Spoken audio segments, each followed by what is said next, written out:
had some really good cells from that function to that derivative, which was awesome.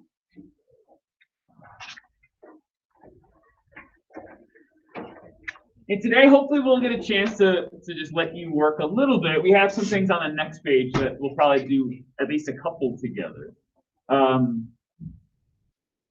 we saw that, like, as nice as it is that, you know, things can factor and simplify, you really had to, like, have, I don't know, like a really clear vision of how to, like, work through those last 4 or 5 steps, factoring up to -3, and then, oh, there's a quadratic inside, let me factor that, and let me write it as x plus 1 squared, and then having to factor the denominator too, and all of the stuff that kind of goes along with it. And so I think that, you know, as much as we see with all of our derivatives, I think the work up front, right, and rewriting things before we use the product rule if we can, you know, if we can avoid the product rule even better. I think, as they say, you know, it's a really valuable lesson that we can take away from a problem like the one at the top of this page, is that we might be able to save ourselves some trouble. And given an opportunity to do it any way we want, we always want to differentiate as quickly, simply, and it seems like rewriting the function seems to be the best way to do that. And so if we look at this f of x from the beginning, what do you think we could try to do first, and then differentiate however we can? Because we have this, you know, quadratic on top, quadratic on bottom. We went through the whole power rule, the whole quotient rule, and ended up like doing a lot of factoring, a lot of simplifying at the end just to get there. What do you think we could do first to make some of that maybe a little bit easier?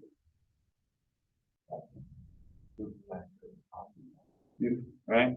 See if there's a way to factor and simplify now, so that we're not dealing with like x squared minus 1 squared and like having to recognize that we can kind of apply that to everything. You know, at the end, there's just a lot that we can do. If we can try to simplify first, it's going to make the derivative process, I think, a little bit easier. So let's factor the top there. Let's factor the bottom and see where it gets us. Again, we're just factoring quadratics here, so hopefully this kind of happens pretty naturally for you. You know, on top, 2 numbers that add 3 multiplied to 2. And then we've got obviously difference of squares in the bottom there. So we know that the denominator is going to be x plus 1, x minus 1 in either order. I don't care which way you put it. The 2 numbers that add to 3 multiplied to 2 is just x squared, so it makes the factoring pretty easy. X plus 2, x plus 1. Now, chances are things aren't just going to all disappear and we're going to end up with some constant, but hey, at least we see a nice common factor top and bottom that'll allow us to get ourselves to here.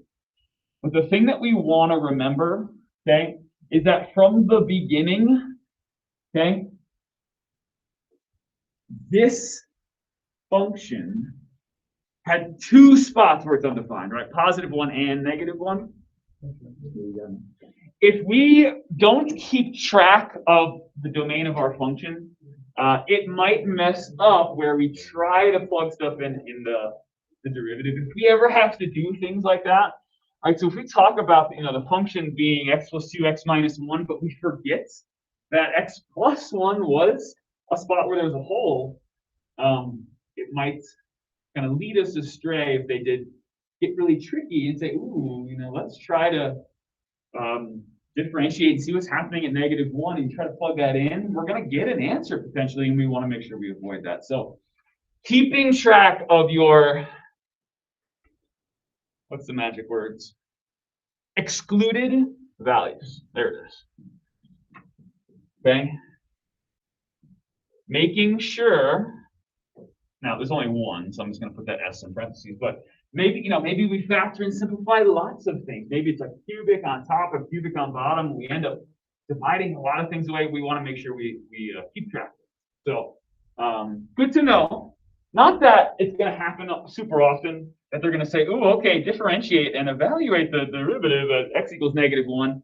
They try to pick on us as little as possible, but they can get a little tricky depending on kind of like who's writing the AP test that year, or as you work through mock exams next year, if you're not graduating yet, or if you decide to take Calc 1 next year if you're graduating, things like that. That would be my suggestion. By the way, anybody that is a senior moving on, if you do have to take a math class, Calc 1 is the one you're probably most prepared for. And you'll see that the first quarter of that will be the stuff that we're doing here. So now we can do it. Now we can jump right in. If you like to, you know me, I like to, do you, wherever you want to put it, I'm just going to sneak it in right here. U and V, du, dv. And now let's find the derivative. Let's see what we get. I got you. Now it's a little bit easier, right? Because there's my u up top there. There's my v on the bottom. X plus 2, x minus 1. So the derivative of each is just 1. That's so much easier than that super messy derivative that we had at the top.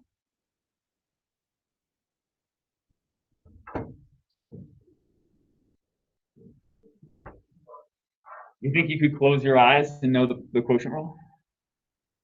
That's good. Video plus, v du minus. V du, oh, so nice, times 1, love it. Minus u, x plus 2. dv, v du minus u dv. All over, again, v squared, just the denominator, times itself, and we'll leave it like that in case we get lucky and we have an x minus 1 to simplify away. It can happen that we simplify our function as far as we can go, and our derivative has some common factors, but it doesn't happen super often. We saw with the same version of this up top, we had a lot of simplifying that we could end up doing. That's because we didn't do any simplifying ahead of time. But sometimes we get lucky. Who knows? But multiply at the top, see what you get. X minus 1 minus, and I'll play it safe again. I'm going to put that x plus 2 in parentheses, or you can do minus x minus 2. That's cool. But we're going to leave the denominator alone in the hopes that something nice happens. And if not, then we didn't waste our time doing any extra work, which is cool too. X minus x is gone. -1 minus 2 is -3. Great time to pull that negative out in front. Right, your fraction is either positive or negative. And wow, getting to that derivative that they told us at the top, that was way easier. If we take just, God, my goodness, 1 minute ahead of time, do a little factoring, simplifying, see where it gets you. Okay. And if this was a spot where our function is undefined, we have to make sure that we tell everybody that that's a spot where our derivative is also going to be in. Keep track of those excluded values. If we're going to factor and simplify ahead of time, we have to make sure that we do that.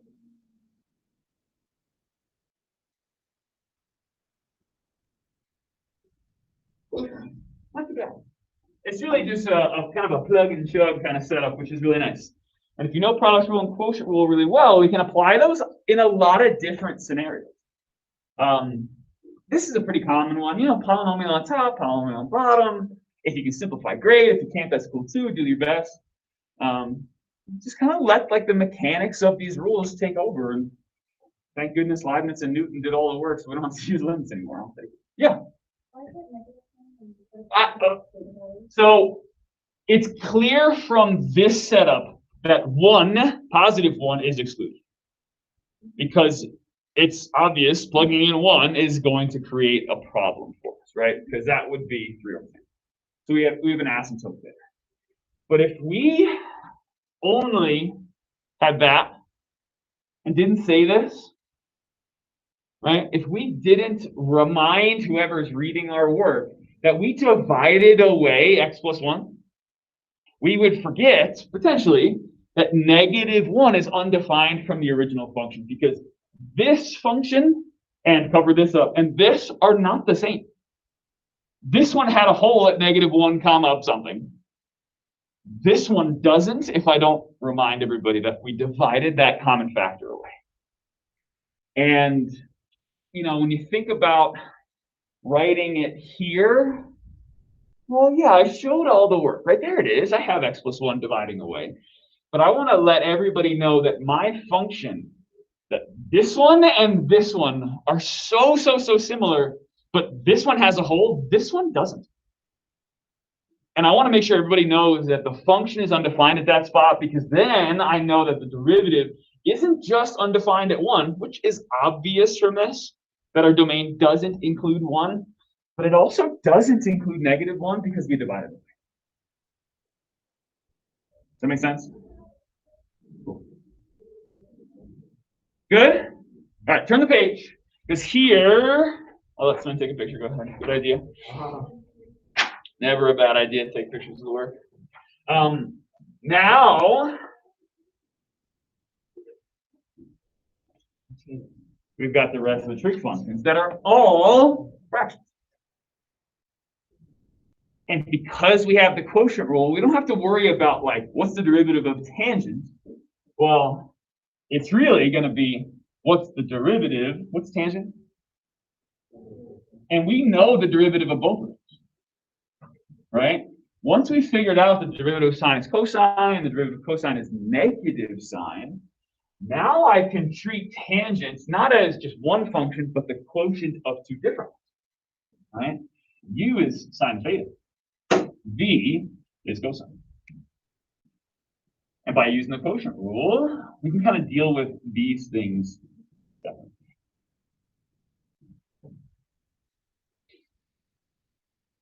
Now, let's see how this plays out. And we'll try to find the simplest way to write it. Obviously, there's, trig is kind of tricky because there's so many identities, and man, I could write it in terms of sine or cosine and so the thing I think we'll try to do by the end, since tangent, cotangent, secant, cosecant, since they're all written initially without fractions, let's try to get there by the end. I don't want to write it like this at the end. This is just going to be a tool for me to kind of get there. If we've got identities that we can use, great. But hopefully by the end, we have a derivative that is as simple as it can be. Let's just see how it plays out. F prime. And then we'll have the same strategies kind of getting us through the rest of these. All right, so it's written as a fraction, that's sine theta over cosine theta. So let's see if we can do v du minus u dv and see how things work together. All right, so v cosine theta, du another cosine of theta, minus, all right, I got some work here, u sine of theta,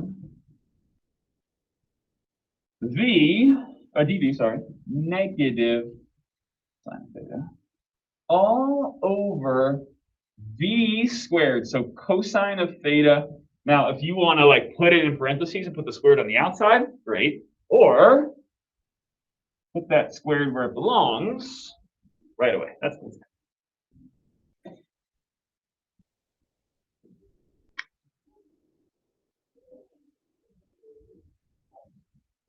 All right, let's see what we get. Cosine times cosine, nice, cosine squared. Now, minus negative sine squared, so plus, right? Plus sine squared.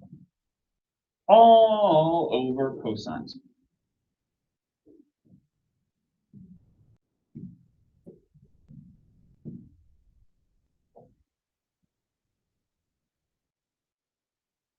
Can we divide these cosines away?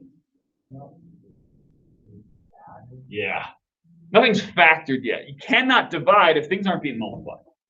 So it would be kind of nice to divide this away. That would be okay. Maybe there's some simplifying we can do first, and then kind of see where that gets us. I think there's a lot of different routes that we can take to get to the final version here. But let's take the path of least resistance. Do you notice anything about this setup? Yeah. Yes, it is. Which is the nicest. lots of different ways to do this. I think we could like try to like split these apart and say, oh, cosine squared over cosine squared plus sine squared over cosine squared. It would get us to the same spot because what is 1 over cosine? That's secant. And so 1 over cosine squared is secant squared. The derivative of tangent is secant squared.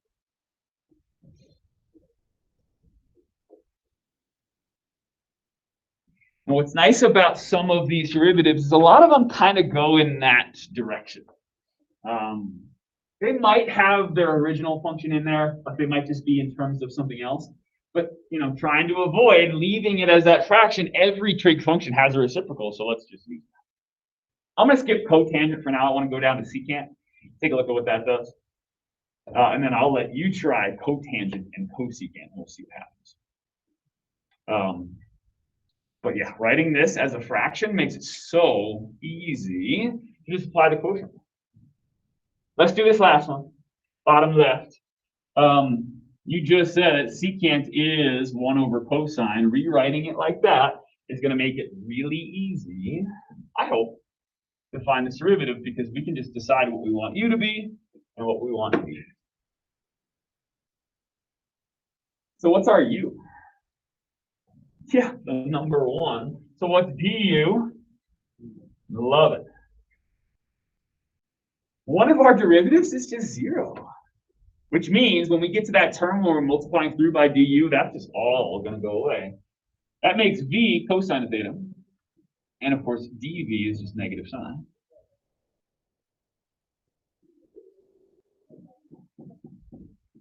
And when we jump in, v du minus, there it is, v cosine of theta times du times 0.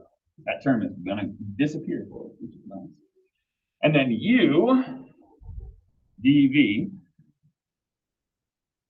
all over v squared. There's cosine squared again.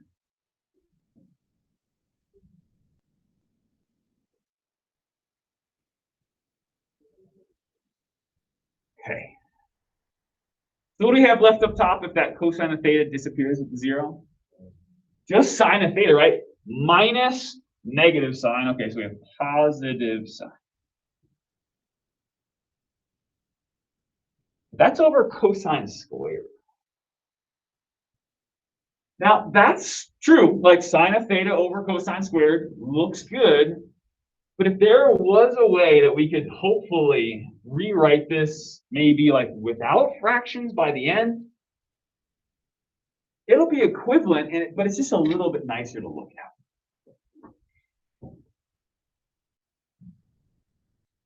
So the question is, how do we decide to rewrite it?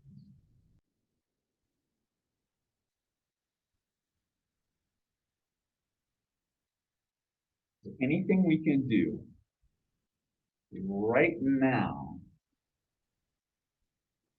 to get us started. I think it's going to take us maybe, maybe 2 layers of work there to kind of make it look the way we want. But I just want to avoid writing it as a fraction.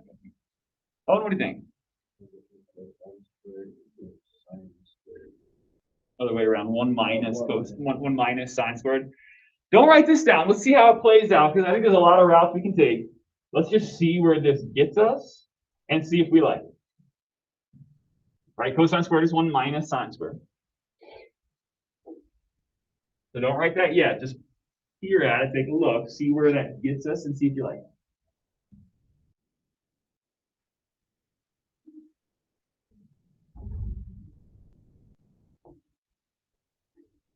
Kind of nice that they're both in sine. At least that's pretty good. If we can get down to a single trig function, that's great. But it's still a fraction, which I don't like. Because everything in trig can be written without fractions, hopefully. But by turning a monomial denominator into a binomial one, I don't know, I think it kind of restricts our chances to do much else. Because breaking like a fraction apart and trying to simplify things separately is a little bit easier, but now that we've got a denominator that looks like that, now I can't break it. binomial denominators make that kind of messy. Now that is factorable, like 1 plus sign, 1 minus sign, but that doesn't get us anywhere either because we don't have a 1 plus sign or a 1 minus sign anywhere else to simplify. If that on top was like sine of theta plus 1, ooh, that would be perfect because then we can just divide stuff away. I like that. But this, I don't know. I like trying to get it to one trig function, so I think that was a good place to start. I don't know that we have anywhere to go from here. And that's what sucks about trigs sometimes. You try something and you're like, oh, I think this might be a good idea, but now we're kind of stuck. So let's backtrack a little bit and try something else. Is there another way maybe we could rewrite this? I don't know how much you remember about when we were doing trig identities and trying to simplify things out. Writing it as one, writing it just in terms of sign can be really helpful. Using trig identities like Pythagorean identities are really good. So try that, it just didn't get us anywhere.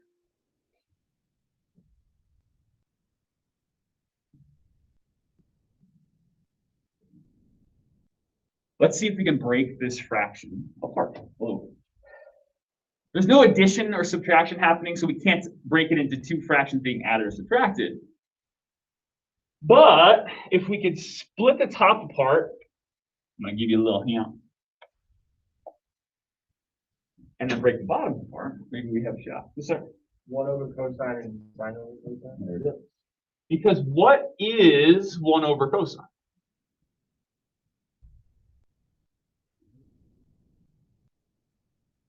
And what is sine over cosine? There is your derivative of secant. It is secant times, which is crazy that a function's derivative actually has a piece of itself in there, and it's coming from trig. So that's and what I want to see you try to do is see if you can work in the right-hand side. Now, attack cotangent of theta just like we attack tangent. I think that'll work out in your favor. And go after cosecant of theta and do a lot of the same kind of simplifying in the same way that we went about secant. See if you can do that on your own, and let's see if we can all get to the same spot. So see if you can find the derivative of cotangent by breaking it up, rewrite it in terms of sine and cosine, and then do the same thing for it. Give it a shot. See if you can do it. I need to fill up my wall. And that'll be all 6, and we'll have them all. So.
Quick pause for a second. Help me out.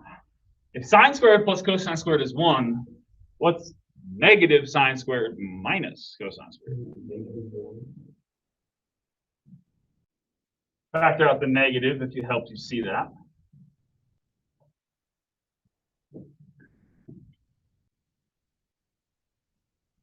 And so it was 1 over cosine squared that got us to secant squared.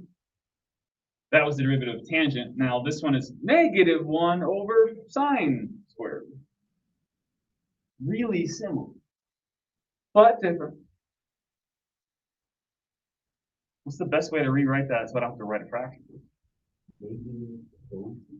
Negative cosecant. The derivative of tangent is secant squared.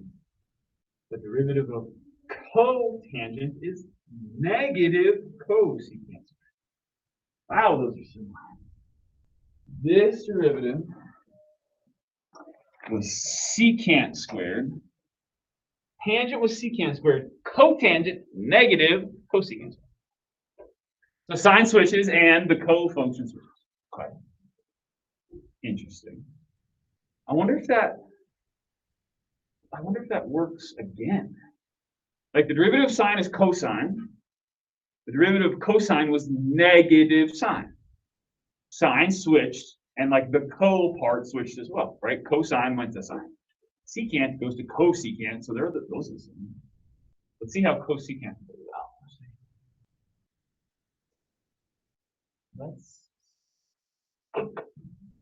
Let's see. The derivative of secant. This one was what? Secant tangent, right? Okay, so the same function times tangent. Okay, let's see how this one plays out. Gosh, I love that that's a 1 up there. That makes it so nice. The derivative of that's going to be 0. I'll take my time. U is 1, so du is 0. V is sine of theta. dv cosine.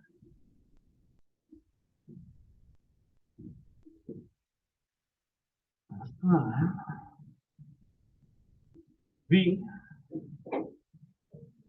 the u, see ya, minus u v all over v squared. Negative cosine over sine squared.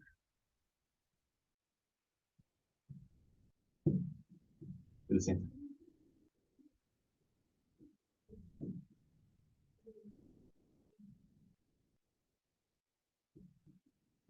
Break apart the top, same way that we did last time. Break apart, come on, break apart the bottom, same way as last time.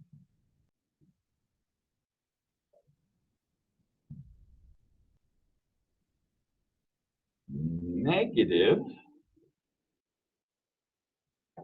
cosecant cotangent.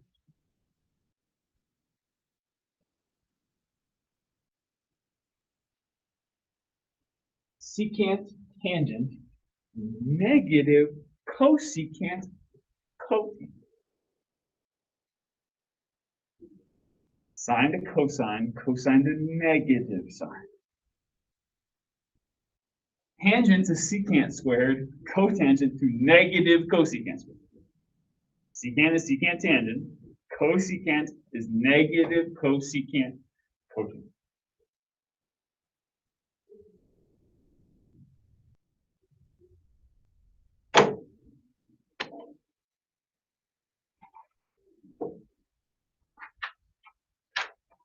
You really only need to know 3 of these derivatives because the other 3 are just the negative cofunction versions. If it doesn't have a co in the name to start, your result is positive. If it does, your derivatives are negative. Cosine, secant squared, secant tangent. Negative sine, negative cosecant, negative cosecant cotangent. If having it organized like that is going to help you, put that somewhere. Write that down if you want. Okay? But here it is, right over these last couple pages. It'll be up to you to know all sorts.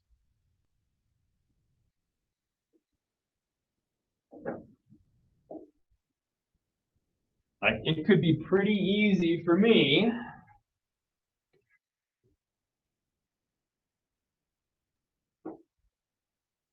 to give you this table on quick. And say, what are the derivatives of all sorts? But if you recognize those patterns, wow, that's a whole lot.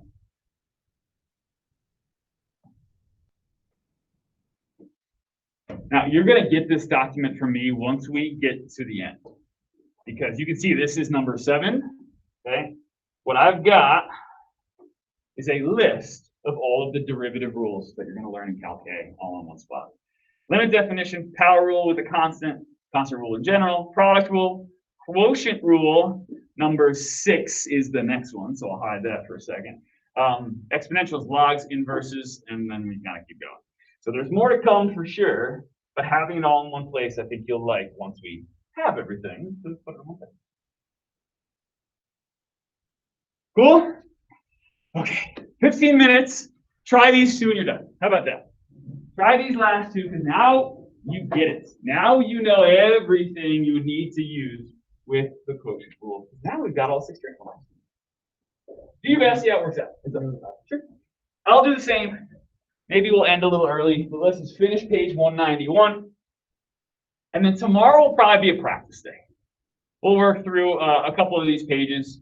We'll pick some out, some of the ones that we like, especially like 194, 195. There's lots of good stuff on there.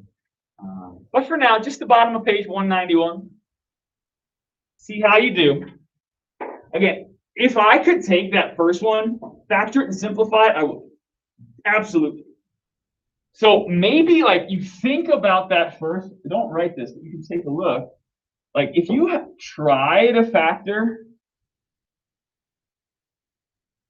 right? Ooh, all right, X is in common up top, but I can't do anything with that, right, to make it any simpler. Good try, right? It was worth a shot because we saw how much easier it can be. I give that a shot, but there's no way I'm going to use this version to differentiate because U is its own product now. And to find du, I would use the product rule. And so what you're going to see is like within some of these derivatives, we're going to need multiple rules to help us out. And that's what's going to happen on Thursday. We're going to see where like functions are buried within other functions, and we're going to need some rules to help us out. So worth a shot. It took me all of 3 seconds to see that that wasn't going to get me anywhere. Now we can go for it. Slide that up a little bit, give myself some space. Okay, give it a shot. I'll stop talking so you guys can.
You want a little extra challenge and you feel pretty good about those first two, you can flip the page and do the two on top of 192. I'll do those as well. We have about 10 minutes. So, but make sure these make sense first.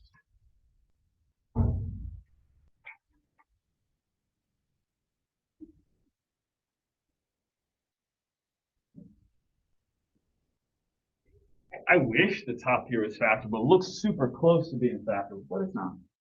Remember to add the positive 4, multiply the negative 4. Negative 4 and 1, negative 2 and 2. That's about it. So that didn't work out. So nothing we can do there to make it any simpler. But P prime can be, which is nice. A little bit anyway.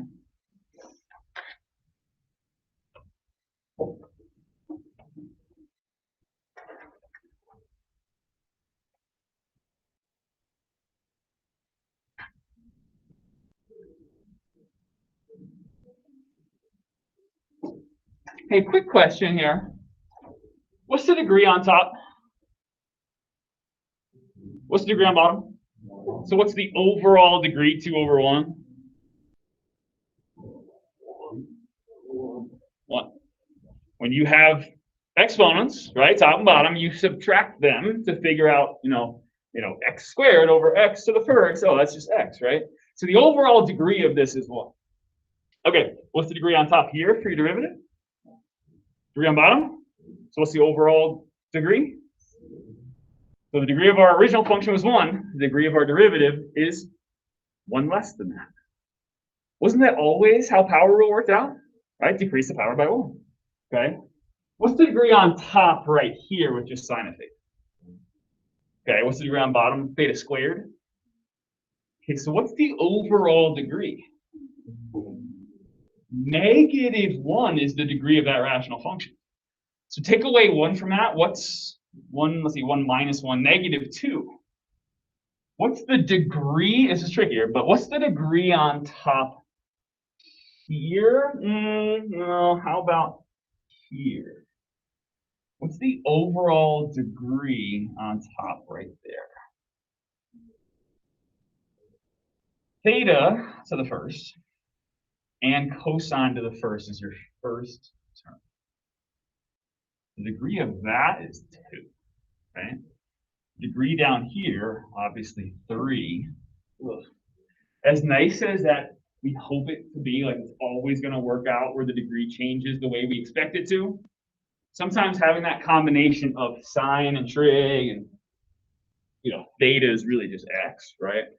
So we've got transcendental on top, we've got algebraic on the bottom, but it does not work the way that we want. So usually algebraic rational functions work the way that we want, but once you start mixing that up, exponentials and logs, which you'll see really soon, and dealing with sines and cosines, secant, as much as we want it to change that way, it doesn't always. Right? The degree of tangent is secant, the derivative of tangent is secant squared. It goes from tangent to the first to secant squared.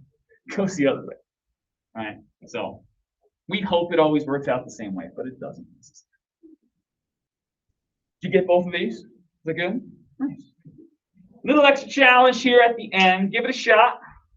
We'll call it a day.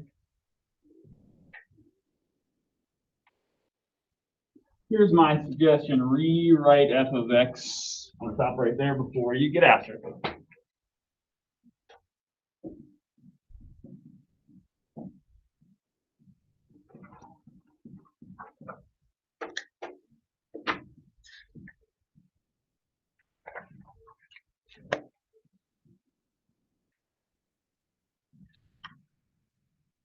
Yes, fine.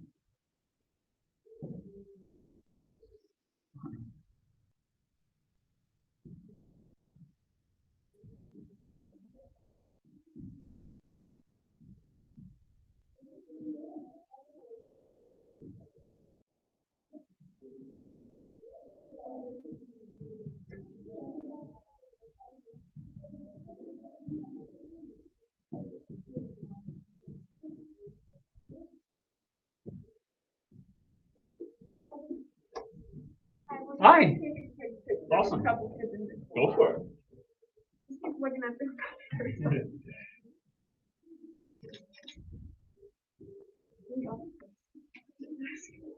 Good, actually. Better than Dennis.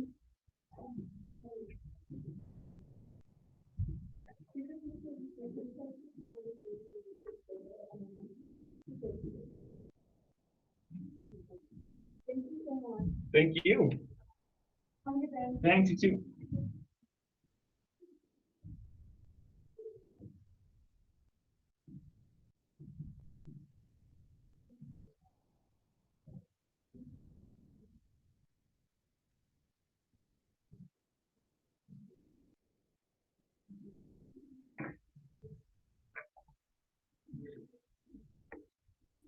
It's interesting.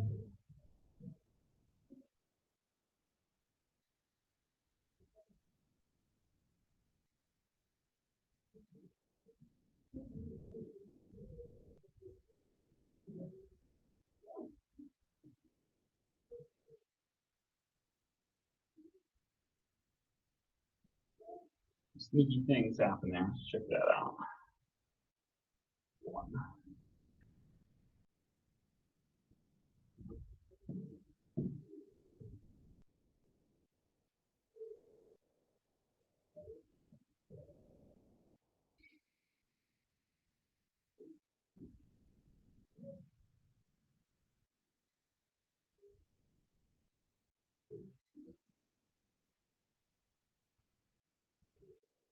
If you don't rewrite f of x, you have to use the quotient rule just right here in addition to like the whole book, which is okay. You can use whatever you've got to help you out. But if you can rewrite things to make your life easier, absolutely do.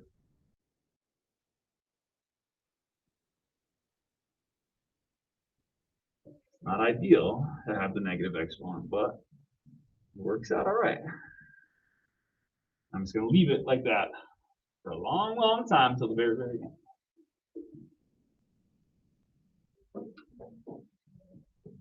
So definitely some added challenge ones here if you want to give this your best shot.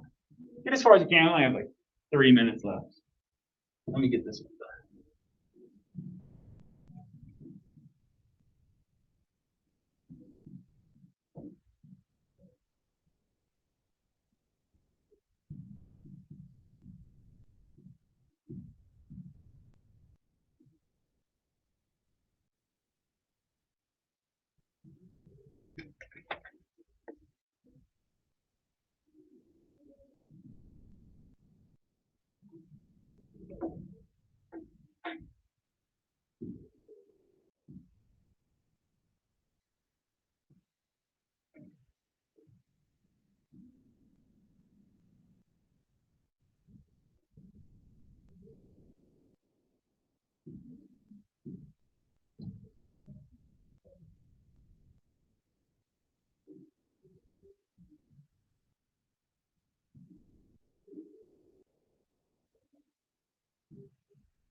All right, so this one was rough, but rewriting it as x to the -1 at least helped me out a little bit.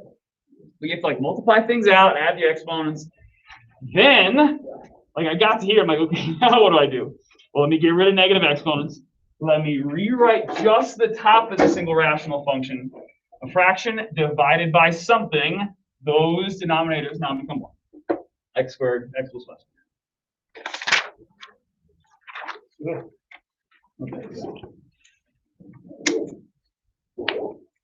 But a fun challenge.